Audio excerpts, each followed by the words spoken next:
and this is Create Something Pretty, and I have my main makes to show you today. So if you want to see what I've made, there are at least 3 blouses and a shirt, and I'm also going to show you what I'm currently working on at the end. So if you would like to see that, please keep watching. Thank you so much for watching today. I'm going to show you everything I made in May.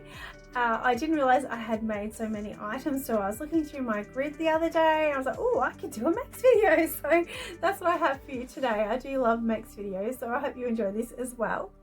So I'm going to show you the first item that I made right at the very start of May, which feels like a long time ago now. This is my Be Mine balloon sleeve blouse that was recommended by my viewers to make, so I did make it. Thank you so much for that suggestion. I made the mid neckline, and it has a button up back and a center back seam. You can do the front with a seam in the center, but I did mine on the fold, and it has a facing as well to finish off that neckline. Now the sleeves are beautiful. Hi, this is Editing Katrina here. I just have to explain this next section because it made absolutely no sense. I'm showing you this beautiful sleeve that is on this blouse, and the bottom section of this cuff was a bit wide. So I decided I wanted to take some volume out of that sleeve, and because the pattern piece was quite different to one I'd seen before, I really stuck to the pattern instructions on how to do it instead of hacking as I normally would. So I did do one thing, which is taking out some of the volume in the sleeve. So I just graded it down using this the normal grading lines. I graded from an 18 at the shoulder down to a 14 at the wrist, so it wouldn't be quite so billowy on me. I just felt like there's just too much fabric on there for my shape, so I took some of that out, and I think it worked really well. Now the other thing I did, there's binding at the wrist, as you can see, and I'm gonna hold that up so you can see it. So this is binding, and you actually do the binding before you finish your sleeve seam, before you sew it up, and that then means that you have a bit of bulk where the gathered piece, if I can show you, here we go. So where that gathers, it's really hard to show you in black. This bit is quite thick as it is, and so you would be folding that in with all the gathers, and plus you have the binding of both sides. So instead of doing it their way, I decided to finish my seams, then gather the sleeve, and then bind it so that I didn't have the extra bit of thickness. So mine's not quite as thick. And my stitching in the ditch is terrible, so I'm glad it's in black because you can't really tell. But yeah, I'm just really happy that I did it that way because there's just a whole lot less bulk in it. Now I did have one small, I forgot about another bit. The hem has the option of having a facing. I didn't do that. I just did a really stock standard simple hem. Now I'll see if I can show you. So now it's not on the coat hanger. So it's just got a really simple hem. I just folded it up by 1/4 inch and then folded it again instead of doing the facing. I didn't really want that. And oh yes, this fabric is from East Coast Fabrics. It's just a very simple black rayon. It did have a fault in it. I have said in the past that their fabric sometimes has faults in it, and this one definitely does. I was in the process of actually sewing it up when I realized there was a hole in it, and yeah, I was a bit disappointed with that. If I can find it, I will show you. There it is. There is a hole. Can you see that? It's just here. There's a bit of fluff there as well, but there's a hole just here. So, and it's also in the sleeve as well. So I didn't see that too after I had cut it all out and I was actually starting to sew it up. And I just thought, well, it's not the world's most expensive fabric. If it doesn't work, it doesn't really matter that much. I'll call it a trial run and I'll just wear it at home. So I don't think it's that bad. I can probably just wear it out and about. I probably wouldn't wear it to anything terribly fancy. It's not the most fanciest top in this black, in my opinion. But yeah, I'm really happy with it as it is, and it's definitely given me scope to make some more. So I would like to try it in another colour rather than black because the other colours are just more fun to sew. So that's my Be Mine balloon sleeve blouse by Pattern Emporium, and that's my first make for May. So the next item that I made for May is this one, and this was for the Sew Autumn Denim Challenge that I was running along with the Sewers of Oz here in Australia. and this is a Tencel Jenna Shirt by Closet Core. And I did set out originally to make the dress, but that didn't work out. I did actually go ahead and make the full dress, but it was just really, it just looked really heavy on me. It was just too much and a lot of fabric. And I didn't realize, even though this is quite drapey and a nice fabric, I hadn't realized how it would still look heavy. So that was not the best option for me, that dress. I think if I was to make that dress, I needed to use a lighter weight viscose or something along those lines, and then that would probably look nice. But just in this fabric, it did not look great on me. So I decided to try and save my fabric and make this shirt, because I don't buy Tencel very often. I do find it to be a little bit of a higher price range, so I wanted to make use of what I had. And I decided to use the fabric that I had started off with and use the skirt fabric to cut out the rest of this shirt. So you can see this line here. This is where you cut the bodice for the Jenna dress, and I had this bit, which was the skirt fabric for the Jenna dress, and I cut it out again and added seam allowance to join this together here, and that just means I have this extra seam line, which I don't think takes away too much at all from the shirt. It's still quite wearable. The other thing I had to do, the back of the dress is quite a bit longer. Yes, it's quite low, and I had to cut that up to make the yoke, because the dress was completely made, so I had to go back and do it again. When I made the dress, however, I still didn't have the fit 100% perfect, and I did feel like this was an opportunity to go back and get the fit a little bit better, which it really did work. So what I did, I cut out this piece in a slightly, I'll cut out this piece in a slightly bigger size, and that's why it has a box pleat at the back. It's not ironed very well there, so you can't see it. There we go. That's my box pleat. And there's normally a loop here, and I left that off. I just wasn't interested in having that detail. I didn't really need it. So I've added extra width here so that I wouldn't get the pulling. I'm not exactly sure where it wasn't fitting me. I'm not sure if it was in my back or in my sleeves, but this has helped. Whatever wasn't fitting, this has definitely helped. It's a much more comfortable shirt now. And what else did I do? So yeah, I had to cut that, make that fit. I put that in. I put the extra bit in the front. And yeah, that must have been it. This has a tower placket, which I had never made before. Let's see if I can show. There it is. There's my tower placket. It needs ironing, which is not easy to see. That's my first ever attempt at a tower placket, so I was quite pleased with that. I do like how it looks. I'm gonna say I didn't enjoy putting it in, but might have been because it was new, my first time ever, so it wasn't the most fun process, but it was something new to learn. I probably need to do it a few more times, and I would enjoy that probably just a bit more. And what else did I do? Oh, I remembered to put in a little label in my pocket, which is something I always want to do, but I always forget to do. So that one says "Made It," and it's in a blue sparkly sort of thread on a Color Machines label. And I put a comfy label in, it's really in a bad spot. It should be over a little bit. It's an afterthought, can you tell? So yeah, that was a bit of a whoopsie. So yeah, that's my Jenna shirt. So I'm actually quite happy with how it turned out. I think the trickiest bit of this shirt is getting these corners nice and neat and getting it to turn.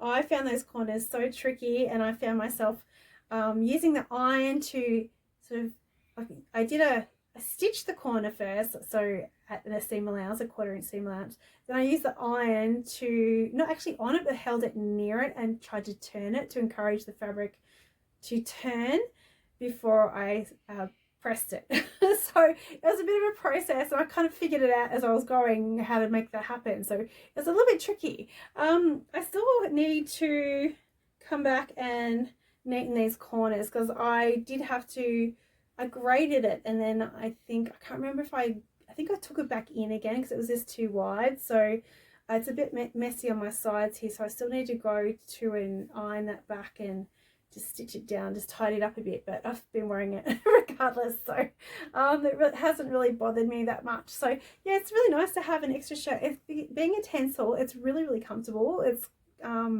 little bit thicker as well, so it's quite warm, and yeah, I'm quite pleased with it. So it'll get plenty of wear in my wardrobe.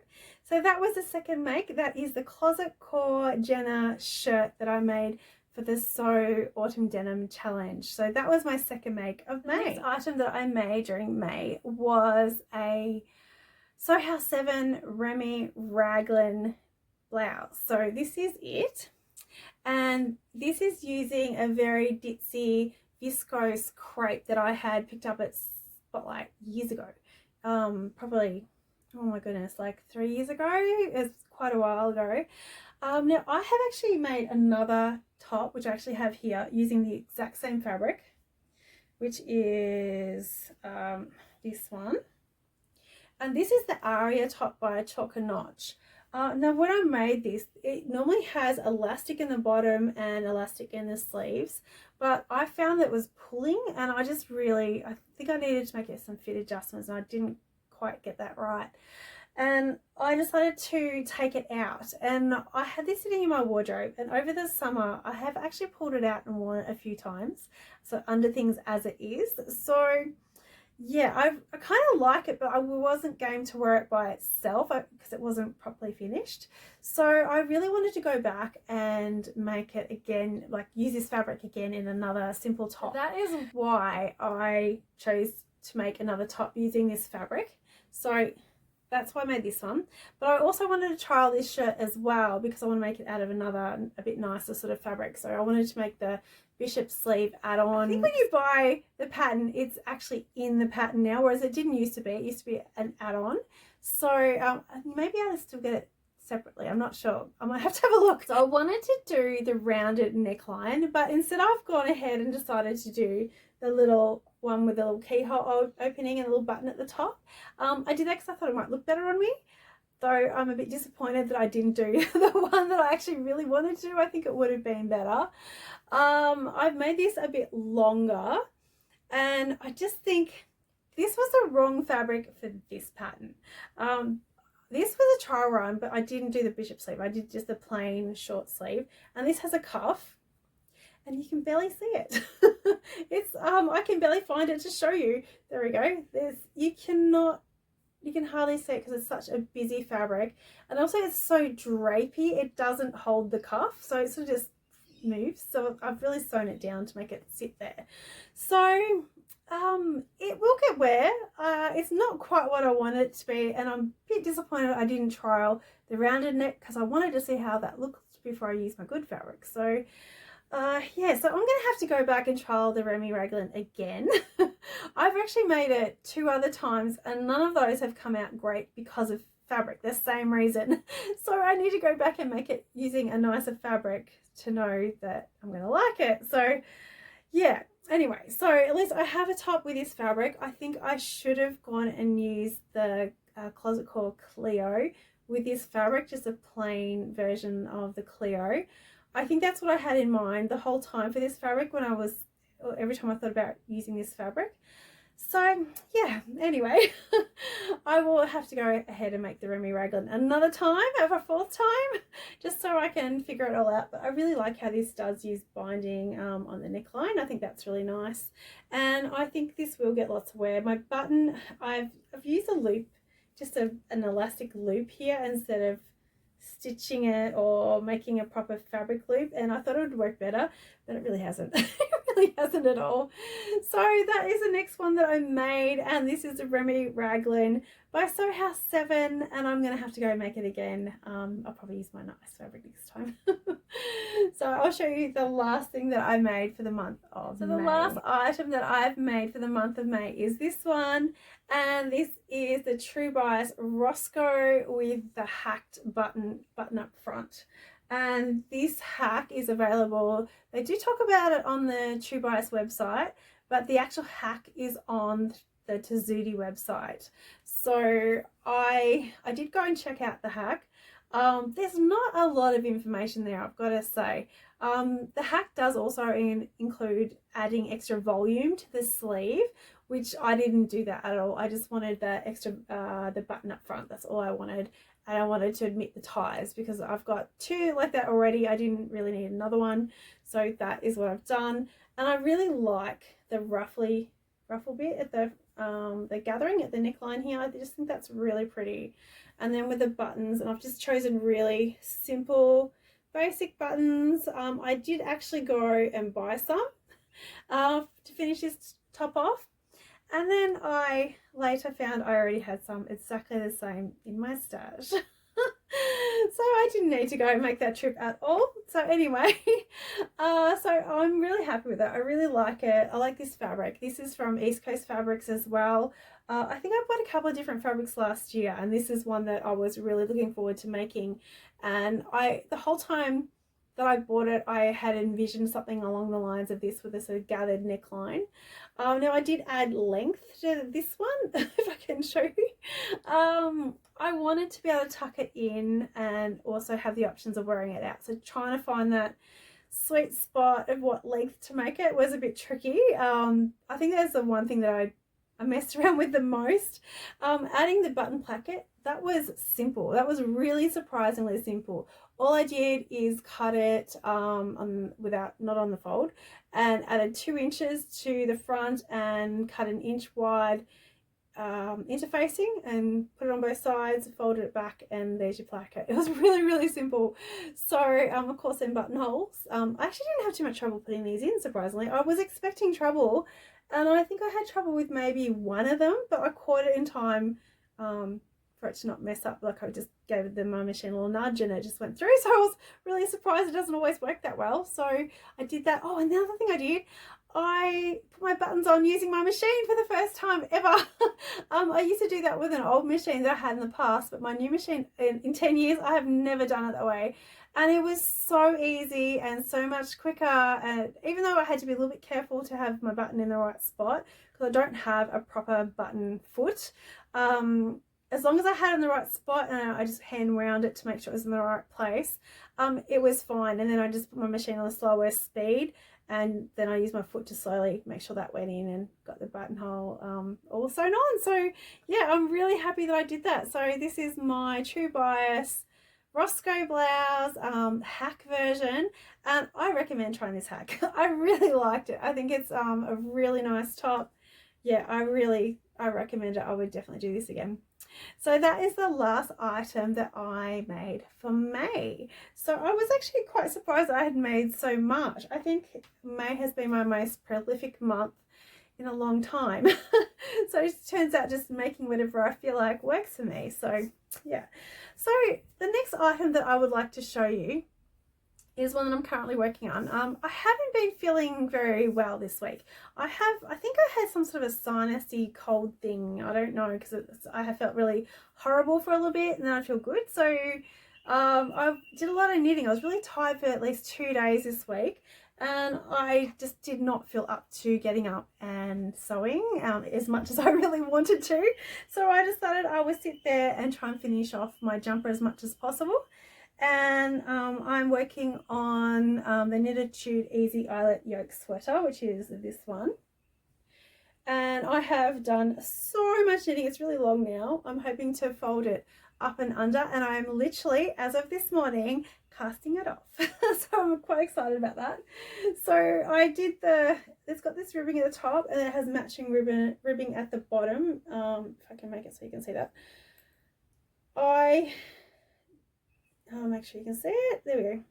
I have actually added about 3 extra rows to that than what it actually says in the pattern, because I just felt like it looked insignificant compared to the rest of the jumper. So I just wanted to make it a little bit longer. So I'm casting that off now. I have added length to this one as well, and I've added length to the yoke, which I'm really worried about. I don't know if I should have done that. I'm just worried that this is going to pull on my arm because it's too low down on my arms, but I don't know. I'm thinking it might be okay. I'm not sure what's going to happen when I block it, whether it will grow. I'm a little bit worried about that. So I'm just happy it's just about finished. So I'm really looking forward to getting that done. I started casting it off this morning before I started getting my kids ready to go to school, because I do like to get up at least half an hour before my kids and have a coffee, and if I can fit in some sort of crafty sort of thing before they get up, that is what I do to keep myself sane. So yeah, that's what I've been working on. I'm really excited to get that one done, and I still have this shirt behind me to finish off. Thank you so much for your suggestions on what to do with the pockets. I had quite a few different opinions, very valid opinions, I've got to say. Both had some great arguments, though I've got to say horizontal was more popular. I do like the reasons though for the vertical, however. I had one person say that it makes it less, it's timeless having them vertical, whereas a horizontal is more of a trend at the moment. So I'm not quite sure which way I want to go, because I can see very valid points on both sides. I feel like with sewing, it's something that I personally don't have a lot of time to do a lot of sewing. So I think timeless is a very sensible option, though I do like the look of the other one as well. So I'm quite undecided. So yeah, I'm not sure what I'm going to do.